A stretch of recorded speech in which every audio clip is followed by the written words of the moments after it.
फिरौनों ने मिस्र पर 3300 साल तक हुकूमत की थी और कुल मिलाकर तारीख में 33 फिरौन गुजरे हैं।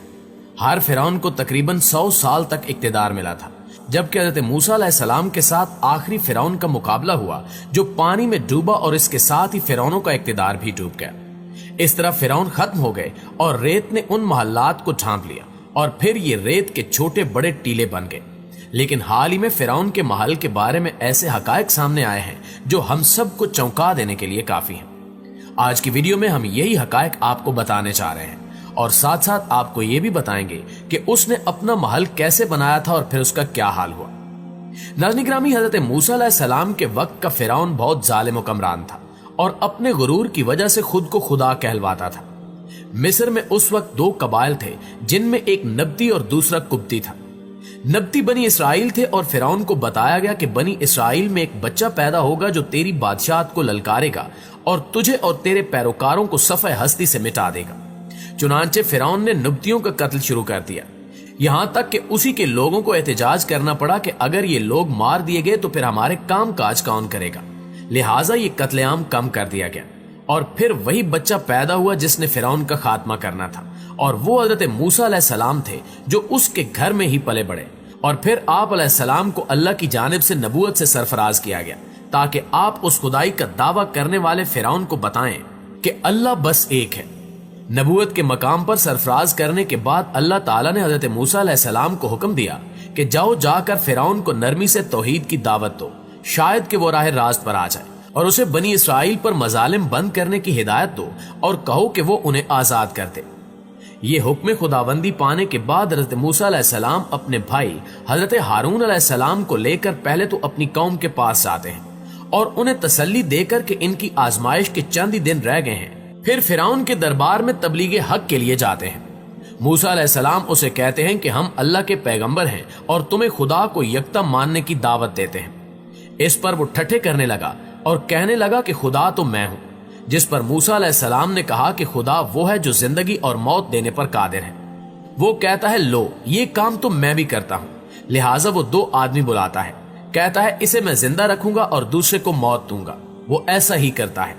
मूसा अलैहिस्सलाम कहते हैं कि अल्लाह ताला सूरज को मशरिक से तुलू करके मगरिब में गरूब करता है, अगर तू खुदा है तो मगरिब से तुलू करके मशरिक में गरूब करके दिखा।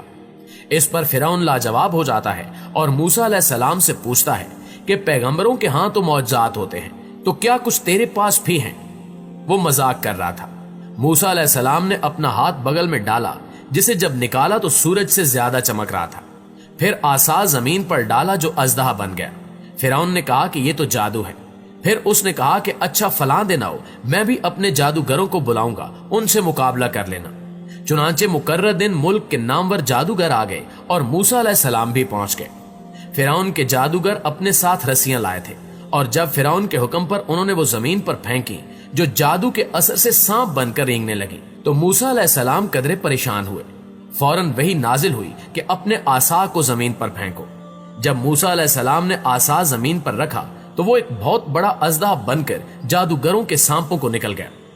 जादूगर समझ गए कि मूसा अलैहिस्सलाम जादूगर नहीं बल्कि अल्लाह के सच्चे नबी हैं, लिहाजा वो फौरन इन पर ईमान लाकर मुसलमान हो गए। फिरौन कहने लगा कि तुमने मेरी इजाजत के बगैर ही इसे पैगंबर मान लिया, लिहाजा उसने उन्हें कत्ल करने का हुक्म दे दिया।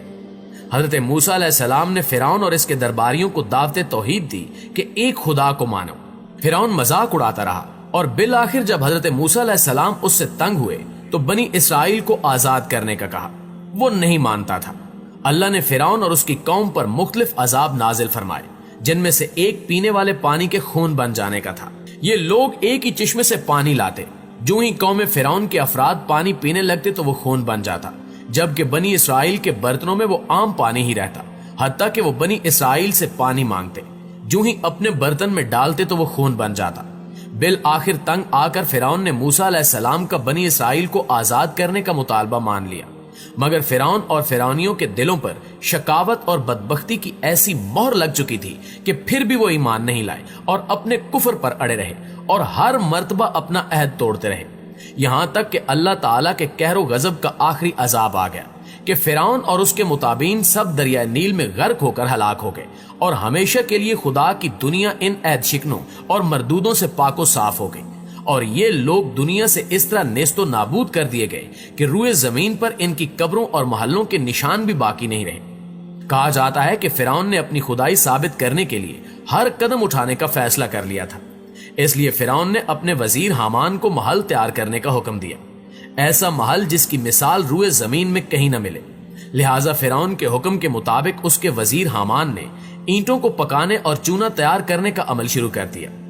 ہر وہ چیز جو عمارت کی تعمیر کے لیے ضروری تھی اس کو حاصل کیا گیا اور دنیا بھر سے بہترین ماہر تعمیرات کو جمع کر لیا گیا، جبکہ اس لیبر کے علاوہ کاریگروں کی تعداد 50,000 تھی۔ 7 سال کے عرصے یہ عمارت تعمیر ہوئی اور اس عمارت کی اونچائی اس قدر بلند تھی کہ جب سے آسمان و زمین پیدا ہوئے تب سے لے کر اب تک ایسی بلند و بالا عمارت کسی نے تیار نہیں کرائی۔ وہ محل فرعون کی خواہش کے عین مطابق تیار کیا گیا، لہٰذا فرعون اور اس کے خاص لوگ محل کے اوپر چڑھ کر آسمان کی طرف دیکھنے لگے اور تیر لے کر آسمان کی طرف پھینکنے لگے۔ جب کچھ دیر بعد وہ تیر واپس آئے تو وہ خون آلود تھے، لہٰذا فرعون اور اس کے حواریوں نے یہ کہنا شروع کر دیا کہ ہم نے موسیٰ کے خدا کو نعوذ باللہ قتل کر دیا ہے۔ اسی وقت اللہ تعالیٰ نے حضرت جبرائیل علیہ السلام کو حکم دیا کہ فرعون کے محل کو تباہ کر دو۔ حضرت جبرائیل علیہ السلام نے اپنا پر مارا تو محل 3 ٹکڑوں میں تقسیم ہو گیا۔ ایک اور تحقیق کے مطابق بتایا جاتا ہے کہ فرعون کے محل کا ایک ٹکڑا اس کے اپنے حواریوں کے اوپر گرا، جس سے تقریباً 10,000 فرعونی لشکر ہلاک ہو گئے، جبکہ جتنے بھی لوگ محل کی تعمیر میں شامل تھے وہ تمام افراد کسی نہ کسی بیماری کی وجہ سے ہلاک ہو گئے۔ ناظرین گرامی، حال ہی میں ایک فرعون کے بارے میں ایسا انکشاف ہوا ہے کہ سب حیران رہ گئے ہیں۔ ایک مقبرے کے اندر ہی ایک اور خفیہ مقبرے کا انکشاف ہوا اور اب تحقیق کاروں نے ایک نیا انکشاف کرتے ہوئے بتایا ہے کہ توتی خامن نامی فرعون کو بچپن میں دودھ پلانے والی خاتون دراصل کوئی اور نہیں بلکہ اس کی اپنی بڑی بہن ہی تھی۔ مصری فرعونوں پر تحقیق کرنے والے محقق علین زیوی اور مصری حکام نے اتوار کے روز خبر رساں ایجنسی AFP کو بتایا کہ توتن خامن کے مقبرے میں موجود نقش و نگار، جو قدیم مصری تحریر کی ایک قسم ہے، کے مطالعے سے تحقیق کاروں نے معلوم کیا ہے کہ اسے بچپن میں دودھ پلانے والی خاتون دراصل شہزادی میری تاتن تھی، جو کہ فرعون اخناتون کی 6 بیٹیوں میں سے سب سے بڑی اور توتن خامن کی بہن تھی۔ اس کے ساتھ ساتھ تحقیق کاروں نے شہزادی میری تاتن کا مقبرہ بھی دریافت کر لیا ہے، البتہ اس کی ممی تاحال دریافت نہیں ہو سکی۔ ماہرین مصریات مزید دریافتوں کے لیے توتن خامن کے مقبرے کے نقش و نگار سے مزین دیواروں کے پیچھے موجود خفیہ مقبروں کو تلاش کر رہے ہیں۔ انہی خفیہ مقبروں میں توتن خامن کی ماں ملکہ نفرتیتی کا مقبرہ ملنے کی توقع بھی ظاہر کی جا رہی ہے۔